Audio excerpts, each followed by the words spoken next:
मागील काही दिवसात राज्यात जोरदार पाऊस झाला, मात्र आता राज्यातील अनेक भागात पावसाचा जोर कमी झाल्याचं चित्र पाहायला मिळत आहे. मागील काही दिवसात धरणांच्या पाणीसाठ्यात मोठ्या प्रमाणात वाढ झाली आहे.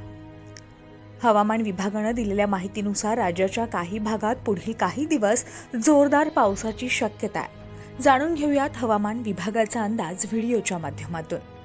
मुंबई शहर आणि उपनगरात सर्वसाधारणपणे ढगाळ वातावरण आणि मध्यम स्वरूपाच्या पावसाची शक्यता हवामान विभागाकडून वर्तवण्यात आली आहे. काही भागात प्रचंड उकाडा जाणवेल असं देखील सांगण्यात येत आहे. काही ठिकाणी तुरळक पावसाची शक्यता हवामान विभागानं वर्तवली आहे. उद्या मुंबईमध्ये 32°C कमाल तर 24°C किमान तापमान असेल.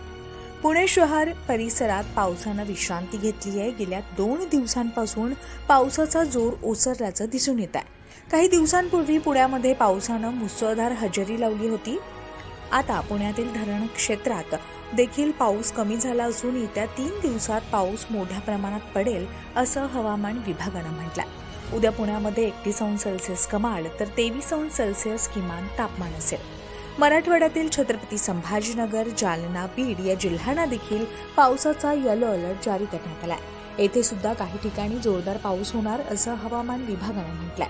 तर काही जिल्ह्यात तुरळक पावसाचा इशारा हवामान विभागानं दिला.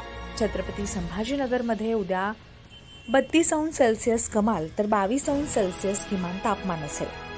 विदर्भातील चंद्रपूर, गडचिरोली, गोंदिया, नागपूर, वर्धा या जिल्ह्यांना पावसाचा येलो अलर्ट जारी करण्यात आलाय.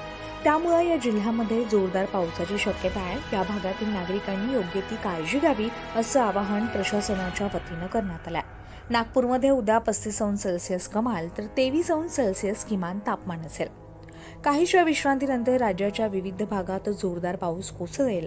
हवामान विभागानं पुढील काही दिवसात राज्यात मुसळधार पावसाचा इशारा देखील दिलेला आहे.